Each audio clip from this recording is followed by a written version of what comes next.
Hello students, welcome to Tiwari academy. तो देखिए, अब हम प्रश्नावली 1.6 को प्रारंभ करते हैं। सबसे पहले प्रश्न में यहां पर हमें दिया हुआ है कि यदि x और y दो ऐसे समुच्चय हैं कि n x बराबर 17 है, n y बराबर 23 है, n x यूनियन y बराबर 38 है, तो n x इंटरसेक्शन y आपको ज्ञात करना है।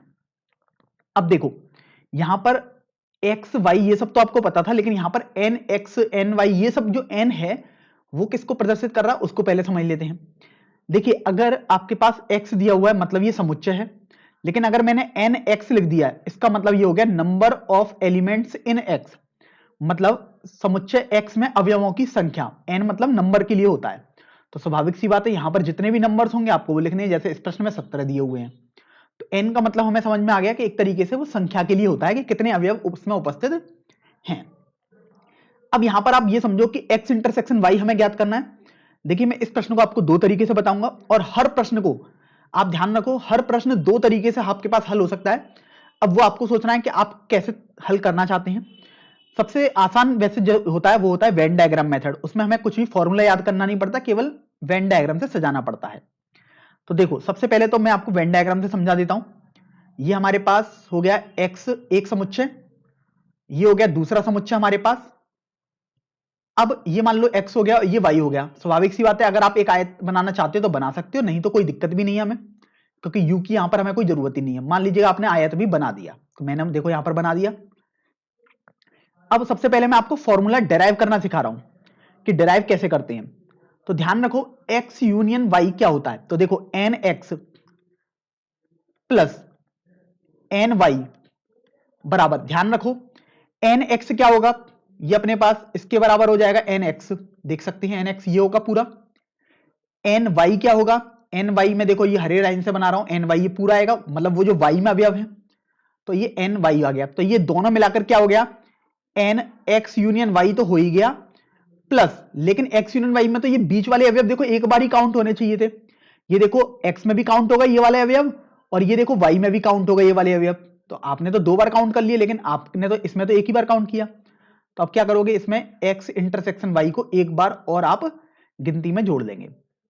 तो ये हमारे पास फॉर्मूला होता है ऐसे सवालों को सॉल्व करने का। तो देखो, अगर मैं इस फॉर्मूले से यूज करूं तो यहां पर अगर मान लीजिएगा इस फॉर्मूले को हम मेथड 1 लिख दें, तो इस प्रश्न पर यदि आप आओ तो हमारे पास क्या आएगा, एन एक्स 17 हो गया, प्लस एन वाई कितना हो गया, 23 हो गया, बराबर एन एक्स यूनियन वाई कितना है, 38 है, प्लस आपको क्या निकालना है, एन एक्स इंटरसेक्शन वाई। तो देखिए, 23 और 17 होते हैं 40, 38 को पक्षांतर किया तो इधर -38 आ गया, बराबर एन एक्स इंटरसेक्शन वाई आ गया। तो इस तरीके से देखिए, एन एक्स इंटरसेक्शन वाई आपके पास 2 के बराबर आ जाएगा। तो यहां से देखो आपका ये प्रश्न हल हो गया, उत्तर आ गया आपके पास। अब ये तो आपके पास एक मेथड रहा, लेकिन मैंने आपको बोला था दूसरे मेथड से भी हल करके दिखाऊंगा। ये अभी हमने फॉर्मूले से हल किया। दूसरा मेथड मैं आपको बता रहा हूं कि वेन डायग्राम मेथड है। वेन डायग्राम से बहुत आसानी से आप प्रश्न को हल कर सकते हैं, कोई भी फॉर्मूला याद करने की दिक्कत आपको नहीं होने वाली है उसमें। तो देखो, सबसे पहले मैं वेन डायग्राम आपके लिए बना लेता हूं। मेथड 2 को यहां पर मैं साइड में सिखाऊंगा आपके लिए, मेथड 2। अब उसमें क्या करना है उसको समझते हैं। ये ए हो गया, ये बी वाला गोला मैंने बना दिया इस तरीके से। अब यहां पर आप देखो क्या क्या आपको दिया हुआ है। आप कोशिश किया करो सबसे पहले, चाहे जितने भी समुच्चय दिए हों, यहां पर तो हमें भले ही दो ही समुच्चय दिए थे, सॉरी ए और बी नहीं है, एक्स और वाई है, तो हमने एक्स और वाई लिख दिए। यहां पर हमारे पास दो समुच्चय थे, अगर 3 होते, 4 होते, ज्यादा भी होते, तो हम सबसे पहले वो कोशिश करेंगे जो सभी में उभयनिष्ठ होता है। मतलब हमारी सबसे पहले कोशिश रहेगी कि जो दोनों में उभयनिष्ठ हो। दोनों में उभयनिष्ठ मतलब एक्स इंटरसेक्शन वाई, और ये तो आपको निकालना है। तो हमारी कोशिश रहती थी पहले हम उसको फिल करें, लेकिन हमें ये तो पता ही नहीं है कि कितने हैं। तो हमने क्या मान लिया कि मान लीजिएगा ये ए के बराबर है, तो मैंने मान लो स्मॉल ए के बराबर ये मान लिया। अब खुद सोचिए, एन एक्स कितना है, 17। 17 मतलब ये पूरा मिलाकर होना चाहिए, तो इधर वाले पार्ट में कितना आना चाहिए, 17 माइनस ए आना चाहिए। तभी तो देखो एक्स में पूरा कितना आया, 17 माइनस ए प्लस ए, 17 बन जाएगा। अब वाई में इसी तरीके से सोचो, वाई में कितना है, टोटल 23 है, लेकिन ए तो ये भी काउंट होगा ना वाई में, तो इधर कितना बचा, 23 माइनस ए बचा। अब आपको ये पता है कि इन तीनों को अगर आपस में जोड़ूं तो 17 माइनस ए प्लस ए प्लस 23 माइनस ए, तीनों को जोड़ने पर ये क्या आ जाएगा, देखो ये और ये जोड़ा तो ये x यूनियन y के नंबर्स के बराबर आ जाएगा, अर्थात 38 के बराबर। तो देखो माइनस ए और प्लस ए आपने कैंसिल कर दिया यहां से, आपके पास बचा 40 माइनस ए बराबर 38। तो इस तरीके से आप देखिए यहां पर आपके पास ए का मान जो बचेगा वो 2 के बराबर आ जाएगा।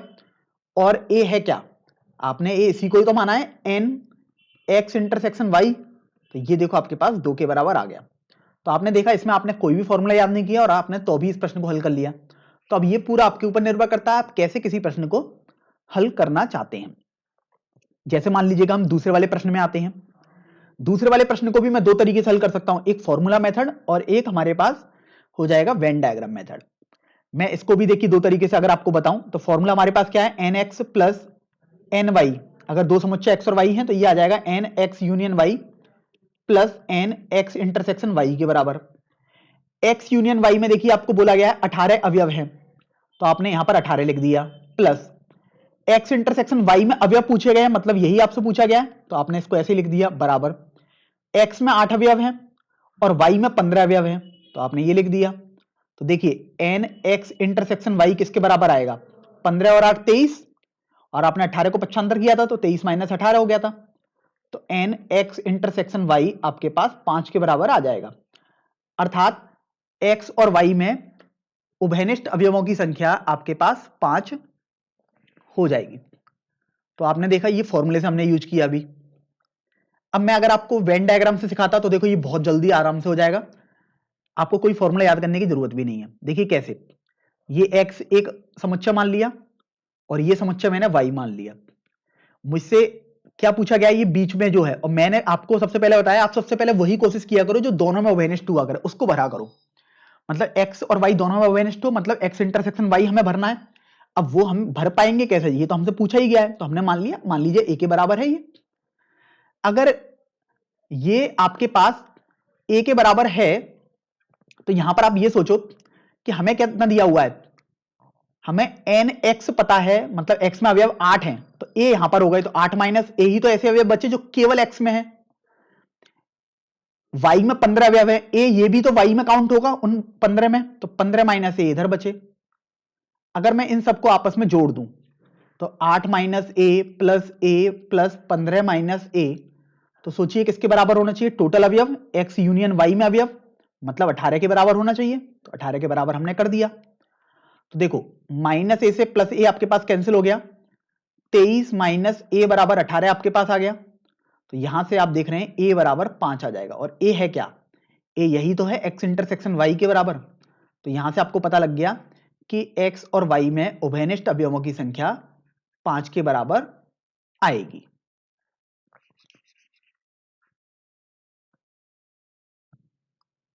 अब देखिए तीसरे प्रश्न पर आते हैं।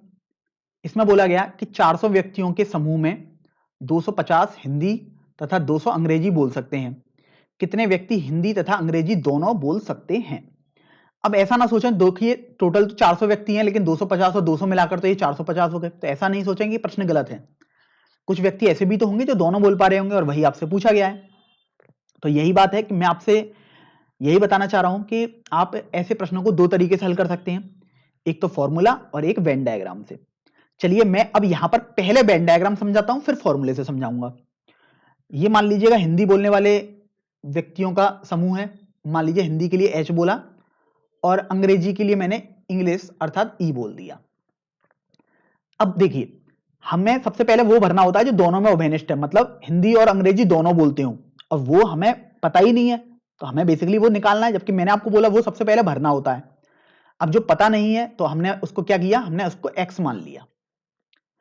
अब खुद सोचिए कि हिंदी में ये एक्स तो ये भी होंगे और इंग्लिश में भी ये एक्स काउंट हो रहे हैं, क्योंकि ये एक्स व्यक्ति वो हैं जो हिंदी में भी काउंट होंगे और इंग्लिश में भी। हिंदी टोटल 250 लोग बोलते हैं तो इधर कितना आ जाना चाहिए, 250 में से एक्स घटा दूंगा।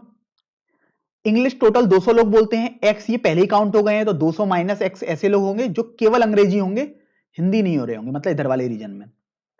अब खुद सोचिए अगर मैं इन सबको आपस में जोड़ दूं, मतलब ये वाला रीजन, ये वाला भाग और ये वाला क्षेत्रफल अगर मैंने आपस में जोड़ दिया, 250 minus x plus 200 minus x बराबर, इनको जोड़ने पर टोटल व्यक्ति आने चाहिए हमारे पास, तो ये 400 के बराबर आपको देखो दिए हुए थे। अब देख लेते हैं यहां पर x आपके पास कितना आएगा। देखो -x और +x आपके पास कैंसिल हो गया, 250 प्लस 200 कितना हो गया 400, सॉरी 450 आएगा, -x बराबर ये 400 आ गया। तो इस तरीके से आप देखो 450 - 400 अर्थात 50 आएगा, अर्थात 50 व्यक्ति ऐसे होंगे जो हिंदी और अंग्रेजी दोनों बोल रहे होंगे।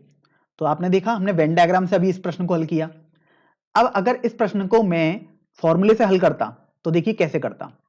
मैं सबसे पहले मान लेता हूं हिंदी बोलने वाले विद्यार्थियों की या छात्रों की या व्यक्ति जो हैं उनकी संख्या NH है तो 250 हो गई, अंग्रेजी वालों की NE अर्थात 200 हो गई, और टोटल लोग कितने हैं 400 हैं अर्थात NH यूनियन E ये 400 के बराबर हो गया। अब हमसे क्या पूछा गया, हमसे बोला गया कि आपको तो ये बताना है जो दोनों बोल सकते हैं, अर्थात H इंटरसेक्शन E में कितने व्यक्ति आएंगे वो हमें बताना है। तो देखिए हमारे पास फॉर्मूला क्या होता है, अगर x और y दो अवयव होते थे तो मैंने अलग फॉर्मूला लिखा था, यहां पर बस h और e है हमारे पास, फॉर्मूला तो हमारे पास बिल्कुल सेम ही रहेगा, बस h और e के लिए अब हमें लगाना है यहां पर। तो देखो ये आ जाएगा NH प्लस NE बराबर NH union E plus NH intersection E के बराबर। अब यहां पर आप मान लगा दीजिएगा, तो NH हो गया 250 प्लस NE हो गया 200 बराबर NH यूनियन E हो गया 400, NH इंटरसेक्शन E आई आपको निकालना था। तो अगर आप इसको सॉल्व करेंगे तो ये आपके पास NH इंटरसेक्शन E 50 के बराबर आ जाएगा। तो इस तरीके से ये देख रहे हो आप फॉर्मूले से हमने हल कर दिया।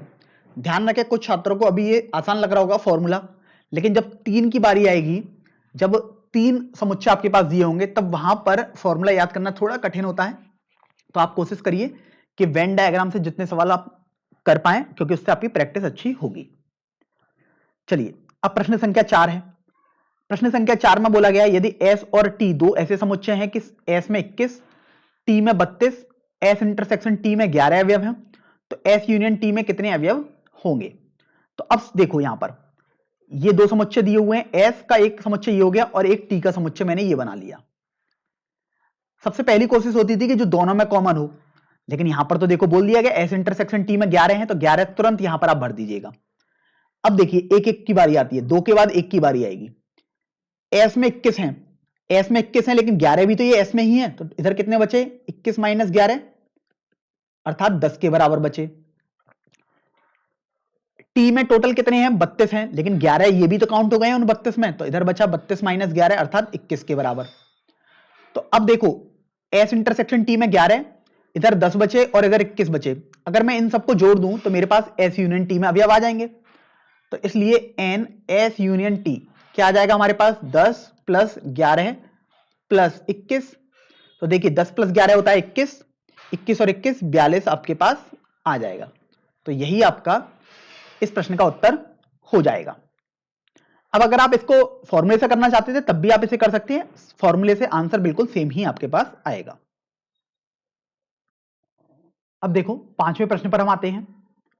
इस प्रश्न में बोला गया है कि यदि x और y दो ऐसे समुच्चय हैं कि x में 40, x यूनियन y में 60 और x इंटरसेक्शन y में 10 अवयव हों, तो y में टोटल कितने अवयव होंगे।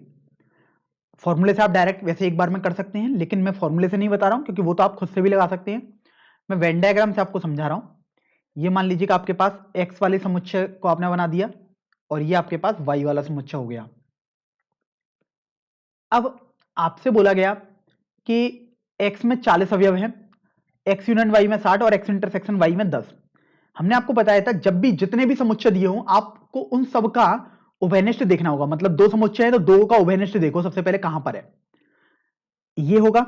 अब इसमें हमें देखो दिया हुआ है 10 अवयव हैं तो हम सीधे 10 को यहां पर पहले भर देंगे। अब दो दो के आपने सब देख लिए, दो दो का केवल यही बन सकता था उभयनिष्ठ। अब एक एक पर आते हैं। x में टोटल 40 अवयव बोले गए हैं लेकिन 10 तो ये भी हो गए, तो टोटल इधर कितने बचे 30 बचे। अब y में हमें अवयव नहीं पता, मान लीजिएगा हमने यहां पर क्या लिख दिया x लिख दिया। अब यहां पर आप एक बात ये गौर करोगे कि x यूनियन y में 60 है, अब ये 60 क्या होने चाहिए, इन सबका जोड़ होना चाहिए, मतलब 30 प्लस 10 प्लस x बराबर 60 आपके पास आना चाहिए यहां से। और देखिए आपके पास x यहां से हो जाएगा 60 माइनस 40 अर्थात 20। ये x आया है, ध्यान रखें ये स्मॉल x आया है, ये भी ध्यान रखो। मैंने वैसे स्मॉल x नहीं मानना चाहिए था, मुझे कुछ a मान लेता हूं, मान लीजिएगा, ताकि आप बिल्कुल भी कंफ्यूज ना हो कि ये x समुच्चय का नाम भी हमारे पास है। तो a का मान देखिए 20 आ गया। अब a का मान 20 आया, लेकिन आपसे पूछा गया y में कितने अवयव हैं। तो अगर y में कितने अवयव हैं हमसे ये पूछे कोई, तो y में तो देखो ये 10 भी तो आ रहा है और ये a भी आ रहा है, तो वो तो a प्लस 10 के बराबर आएगा। तो यहां से देखिए 20 प्लस 10 अर्थात 30 अवयव आपके पास y वाले समुच्चय में आ जाएंगे। तो इस तरीके से आप देख रहे हैं वेन डायग्राम से हमने इस प्रश्न को हल कर लिया। अगर आप फॉर्मूला लगाते तो आप एक लाइन में आंसर पा सकते थे। आगे बढ़ते हैं। आगे आपको बोला गया है कि 70 व्यक्तियों का एक समूह है जिसमें 37 कॉफी तथा 52 लोग चाय पसंद करते हैं। प्रत्येक व्यक्ति दोनों में से कम एक पेय पदार्थ तो पसंद करता ही है। तो आपको वो काउंटिंग बतानी है कि आखिर कितने व्यक्ति कॉफी और चाय दोनों को पसंद करते हैं। तो ध्यान रखो, आपको बोल दिया है कम से कम एक पदार्थ तो किसी ना किसी को पसंद करना ही करना है। मतलब ऐसा नहीं है कि 70 में से कुछ व्यक्ति ऐसे नहीं है कि जो कुछ भी पसंद नहीं करते हैं। 70 व्यक्तियों की कुछ ना कुछ पसंद तो है ही कॉफी और चाय में से। तो देखिए वेन डायग्राम से सवाल को बता रहा हूं, आप वैसे फॉर्मूले से तो एक बार में कर ही सकते हैं।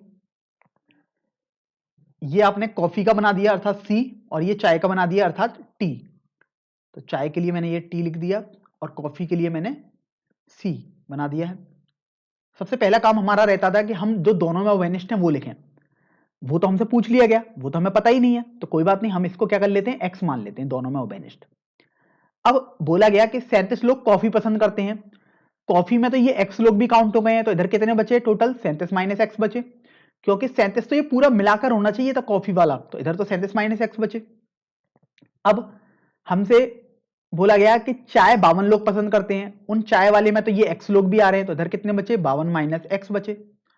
तो अब अगर आप गौर से थोड़ा देखें तो आपको ये पता है कि 37 माइनस एक्स और 52 माइनस एक्स, इनका अगर हम योगफल करें तो कुल व्यक्तियों के बराबर ये आपके पास आना चाहिए, और कुल व्यक्ति आपके पास कितने हैं 70 व्यक्ति हैं।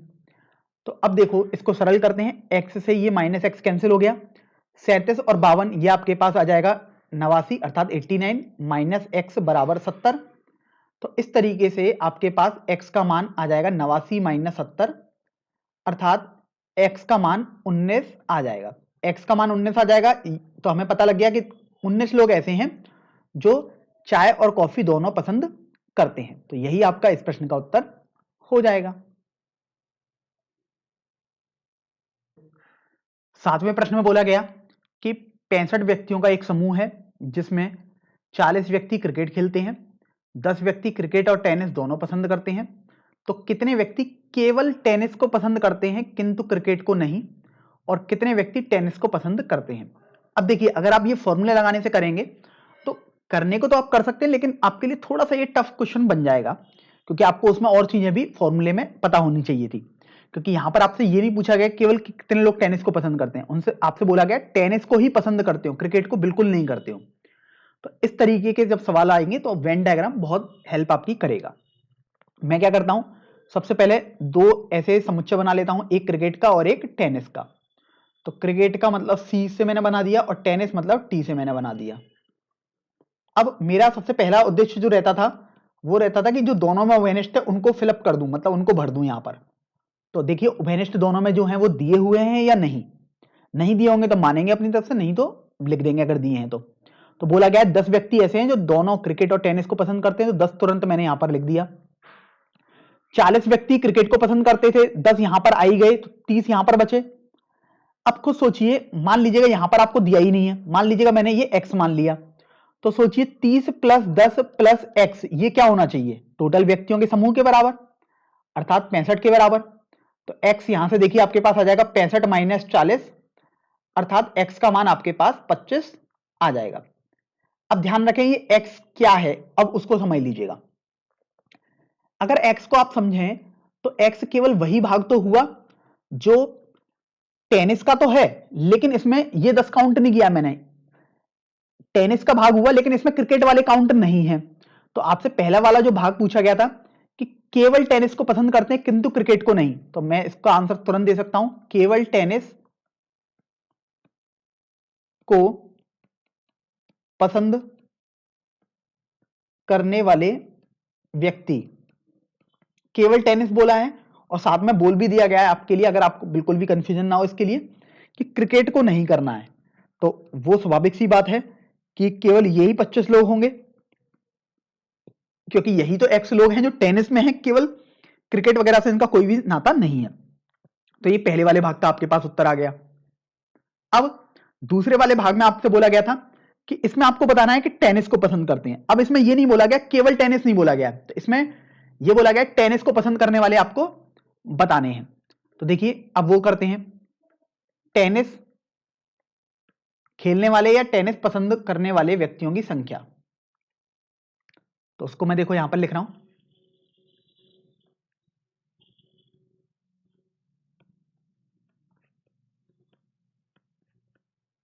वहां पर वो कितने हो जाएंगे, 10 + 25 हो जाएंगे, क्योंकि 10 लोग तो ऐसे थे जो दोनों में थे, तो वो टेनिस में भी तो आएंगे, मतलब केवल टेनिस वाले में, तो टोटल ऐसे 35 लोग आपके पास हो जाएंगे। तो इस तरीके से आपका ये प्रश्न संख्या 7 हल हो जाएगा। अब चलिए हम 8वें प्रश्न पर बढ़ते हैं, और ये हमारा इस प्रश्नावली का सबसे अंतिम प्रश्न भी है। देखिए इस प्रश्न में आपको बोला गया है कि एक कमेटी में 50 व्यक्ति फ्रेंच, 20 व्यक्ति स्पेनिश और 10 व्यक्ति स्पेनिश और फ्रेंच दोनों भाषाओं को बोल सकते हैं। तो आपको यह बताना है कि कितने व्यक्ति इन दोनों ही भाषाओं में से कम एक भाषा बोल सकते हैं। अब कम से कम एक भाषा आपसे बोलने के लिए बोला गया है। टोटल कितने व्यक्ति बोले गए हैं आपसे, आपको नहीं पता कि कुल टोटल कितने व्यक्ति हैं, तो कोई बात नहीं, हमने क्या किया, यहां पर स्पेनिश और फ्रेंच के लिए समुच्चय बना लिए। स्पेनिश मतलब एस से प्रदर्शित कर रहा हूं, फ्रेंच मतलब एफ से प्रदर्शित कर रहा हूं मैं। सबसे पहला उद्देश्य हमारा रहेगा जो दोनों में उभयनिष्ठ है। तो देखो 10 व्यक्ति ऐसे हैं जो दोनों में हैं, मतलब दोनों को बोल रहे हैं, तो 10 व्यक्ति मैंने यहां तुरंत लिख दिए। फिर 20 व्यक्ति स्पेनिश बोल रहे थे, तो स्पेनिश में 10 तो ये काउंट हो गए पहले से ही। अब यहां कितने रहे, केवल 10 रहे, क्योंकि 20 में से 10 को घटाए तो 10 बचे। फिर बोला गया 50 व्यक्ति फ्रेंच बोल रहे थे। अब यहां पर कितने आने चाहिए, यहां पर तो 40 आने चाहिए, क्योंकि 10 तो पहले ही काउंट हो गए, तो 50 - 10 मतलब 40 यहां पर रह गए। फिर आपसे बोला गया कि कितने व्यक्ति ऐसे हैं जो कम से कम एक भाषा तो बोल ही रहे हैं। कम से कम एक भाषा का मतलब है वो एक भाषा भी बोल रहे हैं, तो वो भी हमें काउंट करने हैं। हो सकता है वो 2 भाषा बोल रहे हैं, वो भी हमें काउंट करने हैं। मतलब वो भाषा जरूर बोलनी चाहिए, चाहे एक बोले चाहे 2 बोले। तो ऐसे व्यक्ति जो हो जाएंगे, तो वो तो इन सभी का योगफल हो जाएगा। तो मैं यहां पर लिख देता हूं कुल अभीष्ट व्यक्ति। अभीष्ट मतलब जो बेसिकली मेरे से क्वेश्चन पूछा गया उसके लिए हम यूज करते हैं जब हम उत्तर देते हैं। तो कुल अभीष्ट व्यक्ति अर्थात ऐसे व्यक्ति जो कम से कम एक भाषा बोलते हैं, वो जाएंगे 10 + 10 + 40 अर्थात 60। तो ऐसे व्यक्तियों की संख्या 60 होगी जो कम से कम एक भाषा तो बोल रहे होंगे।